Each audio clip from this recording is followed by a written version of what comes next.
Aytish joiz, davlat rahbarining joriy yildagi yoqilg'i energiya resurslaridan noqonuniy foydalanish va behuda sarflashning oldini olish hamda energiya samaradorligini oshirish bo'yicha chora-tadbirlarni takomillashtirish to'g'risidagi qaroriga muvofiq bosh prokurorga bu boradagi faoliyatni tanqidiy muhokama qilib borish vazifasi topshirilgan. Shu munosabat bilan bosh prokuraturada har oyda tanqidiy va tahliliy ruhda respublika shtabining kengaytirilgan yig'ilishi o'tkazilishi belgilangan. Joriy yilning may oyida o'tkazilgan ana shunday yig'ilishda tuman va shaharlarga biriktirilgan bosh prokuratura xodimlari va mas'ullarga energiya resurslarini tejash ko'rsatkichlarini bajarilishi va yo'qotishlarni kamaytirish borasida kamchiliklarga yo'l qo'ygan ishchi guruh a'zolarini intizomiy javobgarlikka tortish haqidagi takliflarni respublika shtabiga taqdim etish bo'yicha ko'rsatma berilgan. O'tkazilayotgan yig'ilishlarda davlat rahbarining va hukumatning mazkur yo'nalishdagi qaror va farmon talablari qay darajada bajarilayotganligi, joriy yilda energiya resurslarini iqtisod qilinishi, yo'qotishlarni qisqartirish, resurslarni talon-taroj qilishni oldini olish borasidagi ishlar jiddiy va tanqidiy muhokama qilib borilmoqda.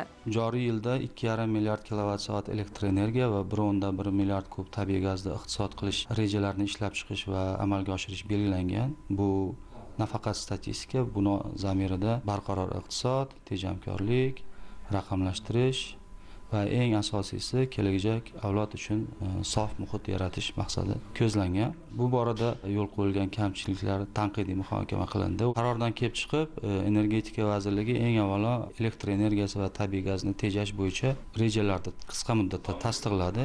Galdagi vazifamiz bu rejalarda joylarda ijrosini ta'minlash. Bunda eng asosan rejani mavjudligi, energiyani aniq hisobi, uni tejash va nazorat qilishda juda ham qo'l keladi. Ikkinchidan, aholi va tadbirkorlar o'rtasida energiya samaradorligi madaniyatini shakllantirish bu bugungi kundagi juda ham ustuvor vazifa hisoblanadi. Bunda asosiy maqsad qayta tiklanuvchi energiya manbalaridan, quyosh panellari, geliokollektorlar, mikrogeslar va boshqa energiya tejovchi uskunalardan foydalanish yotadi. Va uchinchisi bu raqamlashtirish. Har bir energiya resurslar avtomatlashtirilgan tarzda hisobga olinishi lozim. Bu nafaqat shaffoflik, balki aniq hisob-kitob, tahlil va to'g'ri qaror qabul qilishga yordam beradi. Bugungi kunda energiya ta'minoti va energiya samaradorligi, undan oqilona foydalanish, yo'qotishlarni kamaytirish va energiyadan noqonuniy foydalanishni oldini olish masalasi kunda dolzarb masalasi hisoblanadi.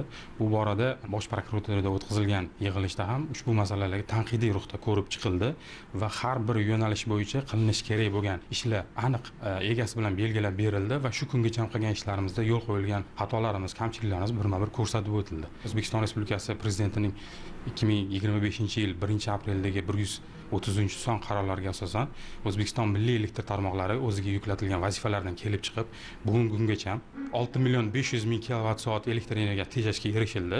Amalga oshirilgan texnik tadbirlar natijasida, shuningdek, yillik yakuniga qadar barcha oldimizga belgilab olgan chora-tadbirlarning amalga oshirilishi natijasida 12 million kilovatt-soat elektr energiyani tejashga reja qilganmiz. Bundan tashqari 167 million kilovatt-soat yo'qotishlarni kamaytirishni reja qilganmiz. Demak, raqamlar qaror ijrosi doirasida respublika bo'ylab 208 ta tuman shahar hokimlari va 360 ta vazirlik va idoraning hududiy rahbarlari rasman ogohlantirildi. 54 nafar mansabdor shaxs intizomiy, 39 nafari ma'muriy javobgarlikka tortildi. Ijobiy natijalarga erishgan 13 nafar xodim esa rag'batlantirildi. Hududlarda 4429 ta reaktiv kompensator qurilmasi, 315,5 megawatt quyosh paneli, 1,264,736 litr geliokollektor o'rnatildi. 195,561 ta xonadon 2 bosqichli tizimga o'tkazildi. 170,750 ta boshqa tadbirlar amalga oshirildi. Oyiga 1000 kub metr va undan ortiq tabiiy gaz sarflaydigan 93,368 ta xonadon xatlovdan o'tkazilib, aniqlangan 14,375 ta nostandart gaz qurilmasidan 12,670 tasi almashtirildi.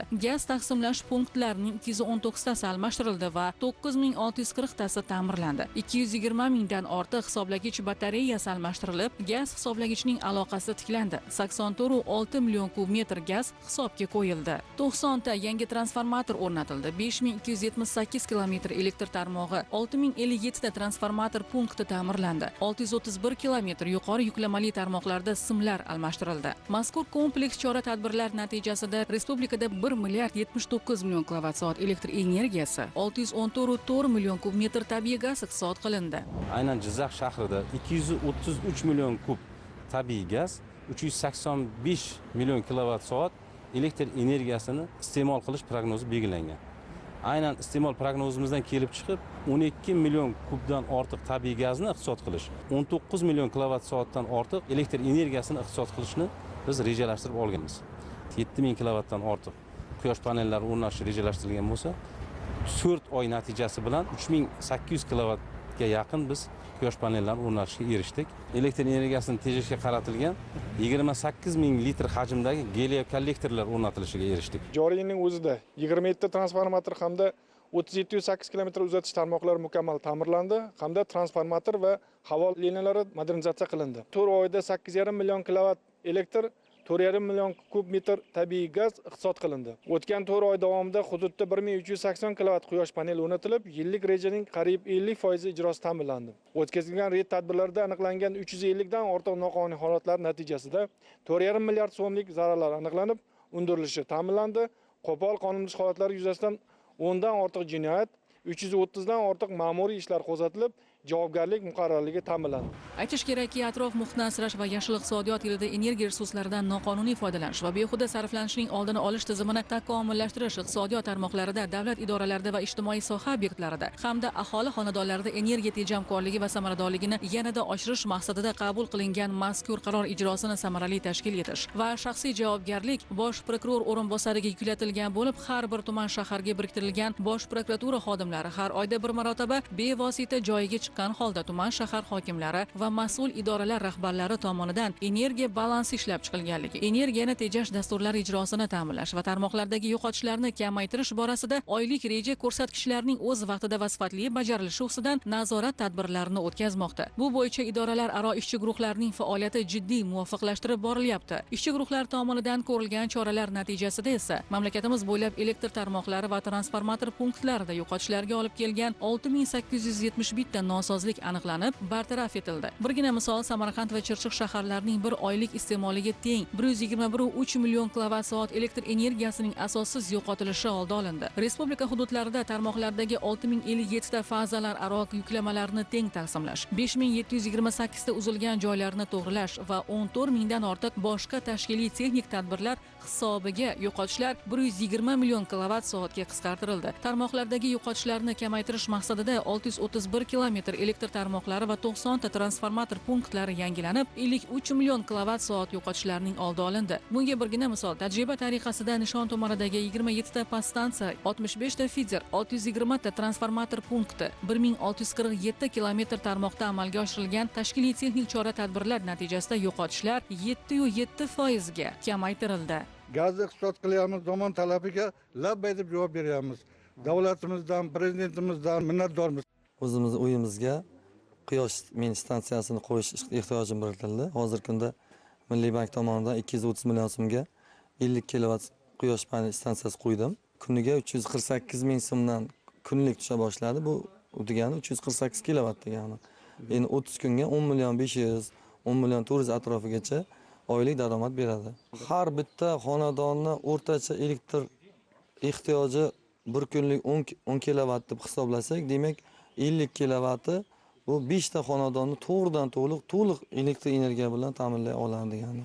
Bu nafaqat elektr energiyani tejashga yordam beradi, balki o'sha xonadon egasiga qo'shimcha daromad olishga ham o'zining hissasini qo'shadi. Respublikada tarmoqlarga ulanish quvvati 50 kilovatdan yuqori bo'lgan 2863 ta iste'molchilarga reaktiv quvvatni kompensatsiya qilish uskunasini o'rnatish orqali yo'qotishlar 13,2 million kilovat soatga kamaytirildi. 4947 ta holatda 55 million kilovat soat, 39,5 milliard so'mlik elektr energiyaning talon-taroj qilinganligi aniqlanib, zararning 25,5 milliard so'm undirildi. Energetika sohasi va gaz sohasida o'g'rilik hamda talon-tarojliklarga qarshi kurash borasida kuchaytirilgan tartibda ishlar olib borilib, muayyan natijalarga erishilmoqda. Xususan, joriy yilning o'tgan davrida o'tkazilgan reyd tadbirlari davomida jiddiy qonunbuzilish holatlari aniqlanib, 14 ta jinoyat ishlari qo'zg'atildi. Ushbu jinoyat ishlari davomida 3 milliardga yaqin zarar aniqlanib, bugungi kunda ushbu zararlarni undirish choralari ko'rilmoqda. Bundan tashqari energetika sohasini korrupsiyadan xoli tizimga aylantirish, tizimdagi nopok shaxslardan tozalash maqsadida kuchaytirilgan tadbirlar amalga oshirilmoqda.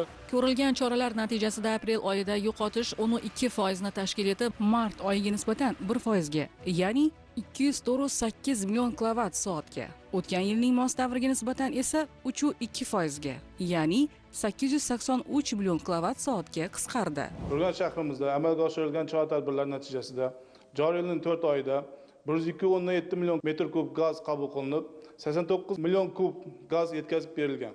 Yo'qotishlar 13 million kub metrni tashkil etib, amalga oshirilgan tadbirlar natijasida 1,5% ga kamayishiga erishildi. Elektr energiyasi yo'qotishlari 7 million kilovattni tashkil etib, amalga oshirilgan chora-tadbirlar natijasida 4% ga kamayishiga erishildi. 2025-yilning o'tgan davri davomida quyosh paneli, geokollektor, reaktiv quvvatni kompensatsiya qiluvchi batareya o'rnatish, energiya audit o'tkazish va tabiiy gazni iqtisod qilishda nostandart gaz yondirgichlarni almashtirish, gaz taqsimlash punktlarini demontaj qilish, iste'molchilarni 2 bosqichli ta'minot tizimiga o'tkazish va boshqa tadbirlarni o'tkazilishi natijasida elektr energiyasi va tabiiy gaz iste'mol prognozi 5% iqtisod qilinishiga erishildi. Reyd tadbirlar davomida joriy yilning 4 oyida energiya resurslarini talon-taroj qilish bilan bog'liq 169 ta holatlar fosh etilib, davlatga yetkazilgan 2,4 milliard so'm zarar aybdor shaxslardan undirilishi ta'minlandi. Aytish kerak, ushbu ma'lumotlar shunchaki raqam emas, albatta jarayonlar doimiy nazoratga olinib, o'tkazilayotgan yig'ilishlarda amalga oshirilgan ishlar tanqidiy va tahliliy ko'rib chiqilmoqda. Mas'ullarga energiya resurslarini iqtisod qilishning barcha zaruriy choralarini ko'rish, quyosh paneli va boshqa energiya tejamkor uskunalarni o'rnatish bo'yicha ishlarni yanada jadallashtirish, tarmoqdagi yo'qotishlarni qisqartirish hamda yirik talon-tarojliklarni fosh etish haqida ko'rsatmalar doimiy berib borilmoqda. Har bir yig'ilish yakunida mas'ul vazirlik va idora vakillarining hamda hududlardagi shtab a'zolarining tushuntirish va izohlari eshitilmoqda.